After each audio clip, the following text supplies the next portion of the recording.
Good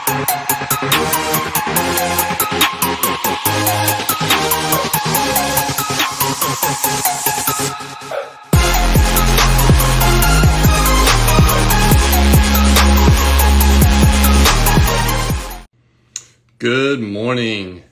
My name is Jeff Musgrave. I am currently serving on the Institute of Clinical Excellence's Older Adult Division, and we are live here. We have got PT on ice, Jerry on ice today. It is Wednesday. We have got some courses coming to you. We have got MMOA Live coming this weekend in Ohio. We've got the Extremity Crew in North Carolina, and we have got Total Spine Thrust in Washington.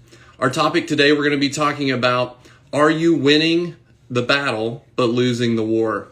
This reflection came to me after I treated a patient about 6 years ago. This was pre-Institute of Clinical Excellence for me.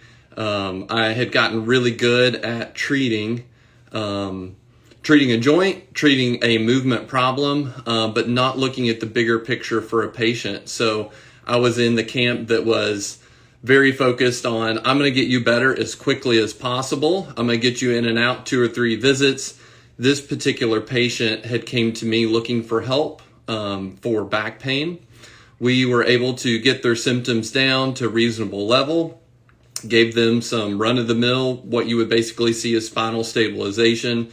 No real true loading, didn't dig into anything with their lifestyle, movement, sleep, nutrition. Those were things that at that point in my career, I did not see as being important. In my practice, I thought my job was to treat the joint. My goal was just to make them feel better, get them back to their daily activities and their daily routine. So I had this patient come back to me just recently. So I treated this patient 6 years ago. They're back to see me. This was just about a month ago. And they came back in. Unfortunately, this older adult patient, he was in that 60 plus category, came back to me 6 years later, not doing so well. You could see the effects of aging. Aging happens at different rates. I had a great opportunity with this patient to dig in a little bit deeper, find out why he was having his back pain, see if there were any factors with his sleep, with his nutrition, with how he was moving. And unfortunately, I didn't look at any of those things. I considered those not to be part of my job at that time in my career. Luckily, I found ICE in the ICE community and encouraged me to dig a little deeper.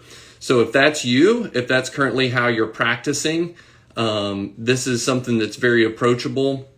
I'm going to give you a few steps that I've broken down into 3 things. So first, we want to look at connect, paint, and then guide. Okay, so these are the steps that I currently use now to help me do a better job digging in for patients to get at the root of their problem, but also set them up for success for a longer period of time. Because what I did before, that's what we see in standard PT, but if we're driving forward to get to PT 2.0, we're going to have to do a little bit more. And if you're there, don't feel called out. I was there. You can move forward. And what I would recommend that you do is first, connect. So your patient may not know what you know as far as the impact on sleep, having a solid movement routine. We like to say rent is paid daily on your body as far as movement and getting yourself moving every day, and nutrition. So these are things that I try to, every new patient that comes into me, I like to spend a little time getting an idea of where they are in those categories outside of just when their symptoms occur, what their asterisk signs are, which are very important. But we really want to dig a little bit deeper for older adult patients and make sure they know that these things can impact the problem they're seeing us for. And if you want to go a step further, if you're listening right now and you're like, I already do that. If you want to go next level, Dr. Jeff Moore shared a wonderful podcast where he was talking about lifestyle factors are a tough drug to sell. Okay. If you're able to go back and listen to that one, I would highly recommend it because he takes it to that next step. So if you're already making that connection for your patients, helping them see how healthy sleep patterns, nutrition, and movement impact their movement problems, their joint problems, awesome, good work. If you're looking for that next level, try to set the stage so that your patients can make that connection themselves. So if they're able to make that connection between those problems, you put enough of the information out there, make those connections, let them figure that out. If they get to discover that connection on their own throughout your course of care, they're going to have more autonomy and taking control of those things. So maybe your patient has made that connection. The next step I would encourage you to do is to paint a picture. What I mean by that is we want to paint a picture of if they change these things, what life can be like.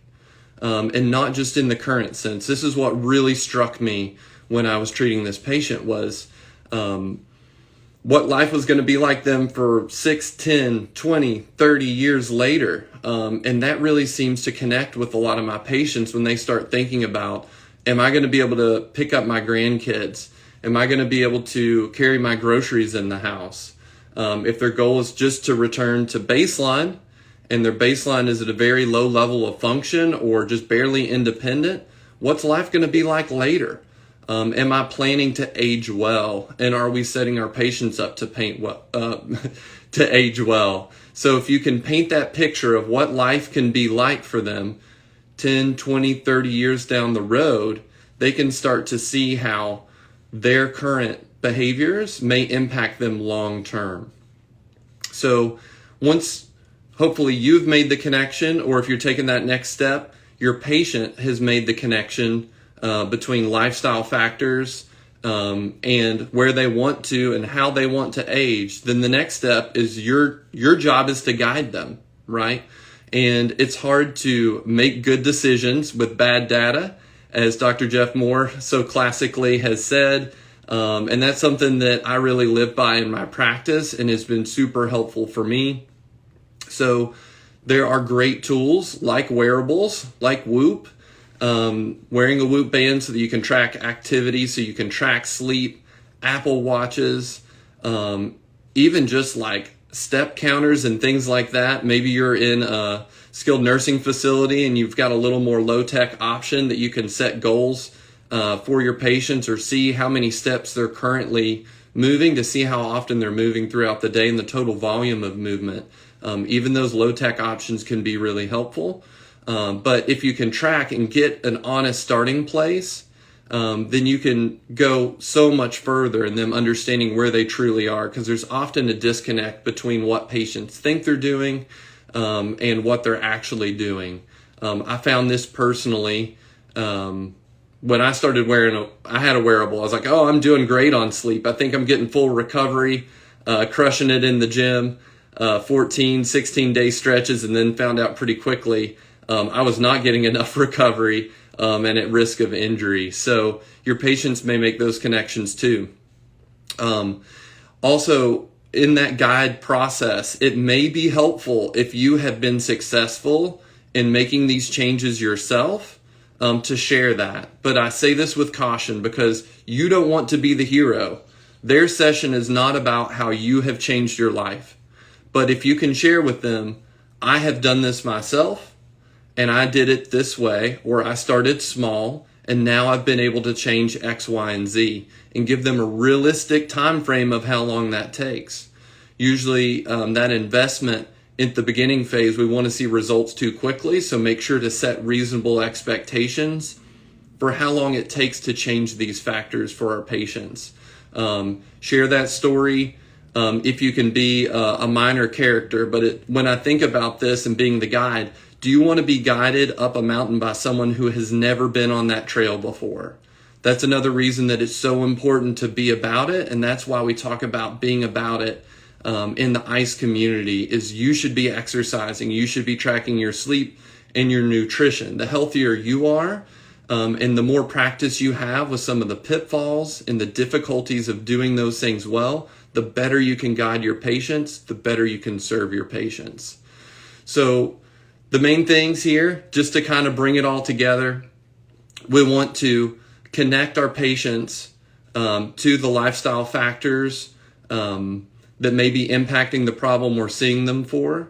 We want to paint a picture of what success can look like for them, especially our older adult patients when they're thinking 20, 30 years ago. Do you want to be independent at home? We don't want to be brash about it, but we don't want you to be in an assisted living scenario. We want you to be living independently, enjoying your life, that thing that they love to do that gives them life. Those are the things we want them to be thinking about with painting the picture 20 to 30 years from now.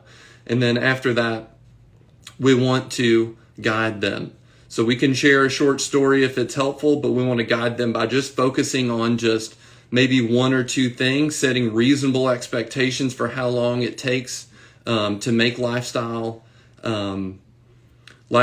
modification for movement, for sleep, for nutrition. And then we can know when that patient comes back 6 years ago, you won't be like me a month ago when I was not looking at these things and have a patient come in that was aging poorly, who was weak, who was deconditioned, barely able to be independent. You can really set your patients up for success. And by doing that, you're going to know that you're doing a better job. It also, looking at these things a little bit deeper has been super helpful for me coming back from a period of burnout, because it changes the level of the game a little bit. It's a little bit harder to play when you're trying to do it long term, but it's also so much more rewarding. So just want to encourage you guys, if you're one of those people that you have not been digging in a little bit deeper for lifestyle factors, start doing that. Maybe you're not at a place where you know how to help them make the connection. Listen to Jeff Moore's podcast. Lifestyle factors are a hard drug to sell. That was episode 1046. That will be super helpful. But start somewhere today with your patients on those evals. Make sure you're digging deep and you're thinking about your patients' outcomes long term. Not how are they going to feel a month from now? How are they going to be aging 10, 20, 30 years from now? Hope you guys enjoyed it. If you have any questions, comments, or similar patient stories, feel free to drop those in the comments. I hope you guys have a wonderful day. We will see you guys tomorrow. Hey, thanks for tuning in to the PT on Ice Daily Show. If you enjoyed this content, head on over to iTunes and leave us a review. And be sure to check us out on Facebook and Instagram at the Institute of Clinical Excellence. If you're interested in getting plugged into more ICE content on a weekly basis while earning CEUs from home, check out our virtual ICE online mentorship program at ptonice.com. While you're there, sign up for our Hump Day Hustling newsletter for a free email every Wednesday morning with our top 5 research articles and social media posts that we think are worth reading. Head over to ptonice.com and scroll to the bottom of the page to sign up.